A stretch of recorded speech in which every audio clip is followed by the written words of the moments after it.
Question में पूछ रहा है कि कृषि आधारित समाज जब औद्योगिक समाज में परिवर्तित हुआ तो राष्ट्र और राष्ट्रवाद के उदय के लिए कौन सी परिस्थितियां उत्पन्न हुई। अब आप ये समझिए कि जो मध्य युगीन यूरोप हुआ करता था वहां पे एग्रीकल्चर बेस्ड सोसाइटी होती थी। इस सोसाइटी का कंट्रोल होता था फ्यूडल्स के पास और ये जो प्रोसेस है इसे बोलते थे फ्यूडलिज्म, जहां पर लैंड ग्रांट सिस्टम होता था। लैंड ग्रांट सिस्टम ये हुआ करता था। इन फ्यूडल्स के कंट्रोल में दास होते थे जिनको सर्फ्स कहा जाता था, एग्रीकल्चरल स्लेव्स। और ये सर्फ्स जिस तरीके से काम करते इस दास प्रथा को बोलते थे सर्फडम। इन फ्यूडल्स के पास अपना एक लैंड हुआ करता था, ऐसे यहां पर इनका घर होता था, इसको मैनर बोलते थे। इसी के आसपास इनकी जमीन हुआ करती थी। यहाँ पर कॉटेज जहां पर सर्फ्स रहते थे और यहाँ पर इरिगेशन का पूरा मेथड होता था। और ये जो पूरा सिस्टम है इसको बोलते थे मैनर सिस्टम। ये जो पूरी लैंड है ये लैंड इन फ्यूडल्स को ग्रांट किया है किसने? किंग ने, वहां के राजा ने। और ये लोग इसी सर्व्स का यूज करते थे एज एन आर्मी। जब भी वॉर होता था तो ये इनको यूज करते थे और किंग को सपोर्ट करते थे। लेकिन जैसे जैसे समाज में परिवर्तन आया, क्या आया परिवर्तन? पहला तो रेनेसां हुआ। रेनेसां के अलावा नई इंडस्ट्रीज मतलब इंडस्ट्रियल एज की शुरुआत है, इंडस्ट्रियल रेवोल्यूशन हुआ।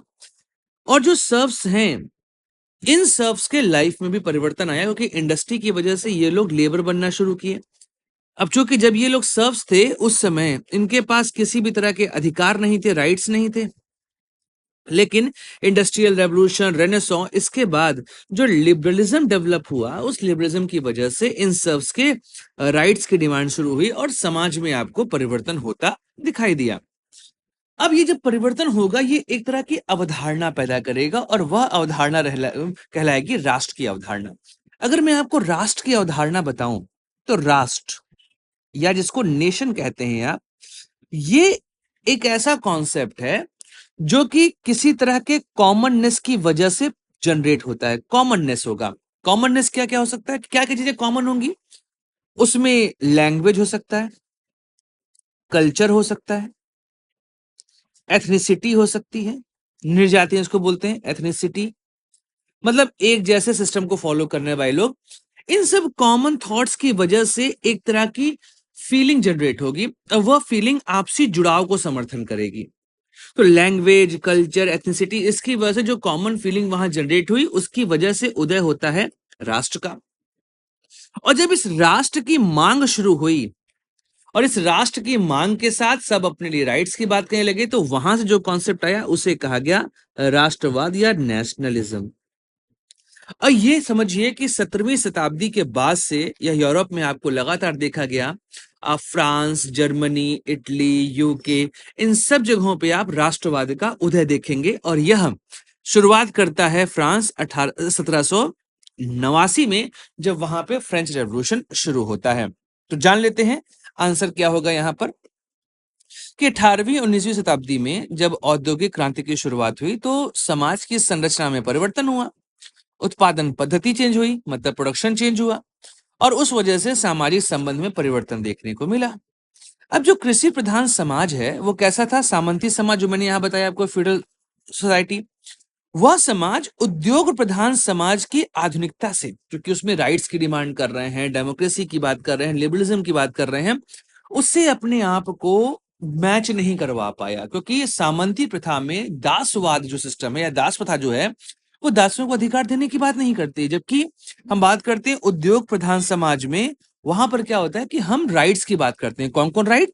सोशल, सोशल, इकोनॉमिकल और पॉलिटिकल, ये सारे राइट्स मिलने लगे। दैट्स वाई यहां पर क्या हुआ कि इस समाज से यह समाज कभी भी मैचअप नहीं कर पाया कि ये कभी भी राइट्स अर्थात अधिकार की बात नहीं करते थे। तो इस वजह से राजनीतिक और सांस्कृतिक चेतना भी आई। सीधी बात है, पैसा आएगा तो विचारशील दुनिया हो जाती है। और यह जो सांस्कृतिक चेतना है, राजनीतिक चेतना है, इसने राष्ट्र और राष्ट्रवाद का उदय वहां पर किया। अब आप देखेंगे कि कृषि समाज से कैसे औद्योगिक समाज की ओर रूपांतरण हुआ। जैसे मैंने आपको बताया कि जो फ्यूडल सोसाइटी है वो ग्रामीण और कृषि आधारित होती थी। सत्ता जो है वो विकेंद्रित थी, क्योंकि मैं बताया आपको कि किंग जो है वो लैंड ग्रांट कर रहा है फ्यूडल्स को। अब किंग का ये पूरा एरिया है, उसने क्या किया, अपने जो बहुत विश्वास पात्र थे उनको, ये किंग हो गया, उसने अपने विश्वास पात्र को ऐसे लैंड ग्रांट कर दी। तो इसका मतलब कई सारे यहाँ पर क्या होंगे, राजा राजा के साथ रहने वाले सामंत होंगे जिनके पास अपना अधिकार होगा और यह राजा को सहयोग करेंगे। और जब राजा कमजोर होगा तो यह सामंत अपने आप को इंडिपेंडेंट डिक्लेयर कर देंगे। ठीक है, तो सीधे तौर पर क्या है कि यहाँ पे सत्ता का विकेंद्रीकरण आपको देखने को मिल रहा है। यहाँ पर स्थानीय सरदार और सामंत के पास भी शक्तियां हुआ करती थी। संचार और परिवहन का अभाव हुआ करता था, भाई ये दूसरे से बात नहीं करते थे बहुत ज्यादा। इस वजह से कई बार देखा गया है कि एक सामंत और दूसरे सामंत के ऊपर जब अटैक हो रहा है तो कोई मदद करने को नहीं आ रहा है। औद्योगिक समाज का उदय कब हुआ, तो 18वीं शताब्दी में इंग्लैंड में, जिस समय जेम्स वॉट ने रिचर्ड ऑकराइट के सिस्टम को ठीक करके स्टीम इंजन बनाया, वहां से लगातार इंडस्ट्री डेवलप होती चली गई और कॉटन मिल की शुरुआत हुई। अब ये जो मैनचेस्टर में कॉटन मिल बनी, उसकी वजह से धीमे धीमे इंडस्ट्रियल डेवलपमेंट जो है वो देखने को मिलने लगा। फिर शहर बनने शुरू हुए, कारखाने उभरे और जनसंख्या जो भी तक ग्रामीण क्षेत्रों में रह रही थी वो शहरी क्षेत्रों की आना शुरू हो गई। तो एक नया वर्ग बना, श्रमिक वर्ग। और याद रखिए, जो इंडस्ट्रियलिस्ट है और जो लेबर है, इनको मैनेज करने के लिए एक और वर्ग बना, इसे कहा गया मध्यम वर्ग। और आगे चल के मार्क्स ने इनको बोर्गुजीज का नाम दिया, बुर्जुआ कहते हैं इनको हिंदी में। एक नया सामाजिक वर्ग अस्तित्व आया जो इंडस्ट्रीज के लिए काम करके इनको कंट्रोल करता था, मध्यम वर्ग इसी को कहा गया।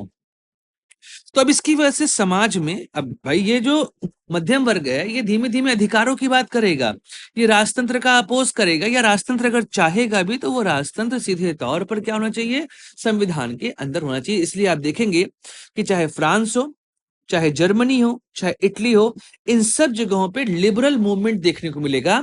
1848 में फ्रैंकफर्ट पार्लियामेंट वाला जो पूरा इशू है वो यही है, और 1789 में जो फ्रेंच रेवोल्यूशन हुआ था उसके पीछे की भी कहानी यही है। और यहाँ पर ये फेडरिक सॉरियो की इमेज आप देख रहे हैं जो कि 1848 में उन्होंने पेंट की थी। यह भी आपको लिबरल सोसाइटी की ओर बता रहा है, क्योंकि ये लिबर्टी का सिंबल है और लिबर्टी का मतलब होता है जहां पे काम करने की आजादी होती है। और ये सभी देश धीमे धीमे करके लिबर्टी के सिंबल की ओर बढ़ रहे हैं। फ्रांस, यूएसए, स्विट्जरलैंड पार कर चुके हैं। जर्मनी फ्रैंकफर्ट पार्लियामेंट फेल हुआ था, लेकिन उसके बाद जब वहां पे दोबारा से रेवोल्यूशन हुआ 1871 में, वहां पे ऑटोवन बिस्मार्क आया, उसने वहां पर डेवलपमेंट किया और जर्मनी का एकीकरण किया। इसके पीछे आपको इटली दिखाई दे रहा है और उसके पीछे पोलैंड और बाकी देश फॉलो कर रहे हैं। यहाँ पर आप देख रहे होंगे ये सैटर्ड सिंबल ऑफ क्राउन है, जिसका मतलब होता है कि राजतंत्र का अंत होना शुरू हो चुका है और इनको ब्लेस कर रहे हैं जीजस और उनके साथ जो एंजल्स हैं। तो ये एक तरीके से लिबरलिज्म या नेशनलिज्म का कॉन्सेप्ट डिफाइन करता है। इसके अलावा आर्थिक एकीकरण हुआ। अब भाई आपको सामान बेचना है, आप देख रहे थे सामंतवादी सिस्टम में क्या है, सब अलग अलग है, लेकिन जब शहर बनने लगे तो इनके बीच में रिलेशंस बनने डेवलप हुए। तो आर्थिक एकीकरण, जैसे आप एग्जाम्पल देखेंगे 1830 में जोल्वरिन नाम का एक संघ बना था। जोल्वरिन नाम का एक संघ बना था, ये जर्मन संघ था जो कि 32 करेंसियों को बंद करके उसकी जगह पे केवल 2 करेंसी चलाया था, जिसकी वजह से ट्रेड अचानक से बढ़ने लगा था। और कमोबेश यही काम जो है वो नेपोलियन बोनापार्ट ने भी किया था। उसने गिल्ड सिस्टम को खत्म कर दिया था। गिल्ड मतलब एक तरह की मोनोपोली ट्रेड पर, उन्होंने इसको खत्म करके सबको काम करने की आजादी दे दी थी। साथ ही साथ रोड, रेलवेज और सड़कें ये बननी शुरू हो चुकी थी। डाक, टेलीग्राफ, मुद्रण, इनका विकास हुआ तो लोग जुड़ना शुरू हो गए, पढ़ाई लिखाई शुरू हो गई। एक राष्ट्रीय अर्थव्यवस्था का उदय वहां पर देखने को मिलता है और एक सामूहिक चेतना का विकास हुआ जो देश के बारे में बात कर रही है, ना कि इंडिविजुअलिटी के बारे में बात कर रही है। तो सामाजिक गतिशीलता आई, सामंती बंधन टूटे, नई आर्थिक भूमिकाएं मिली, नए प्रोफेशन शुरू हुए, लॉयर, उसके अलावा टीचर, इस तरह के नए सिस्टम वहां पे या नए प्रोफेशन शुरू हो गए थे और इन प्रोफेशंस ने वहां पे नेशनलिज्म की फीलिंग को डेवलप किया था। श्रमिक वर्ग धीमे धीमे अपने अधिकारों के लिए आने लगे, तो इसकी वजह से क्या हुआ कि वहां पे यूनियंस बनने शुरू हुए।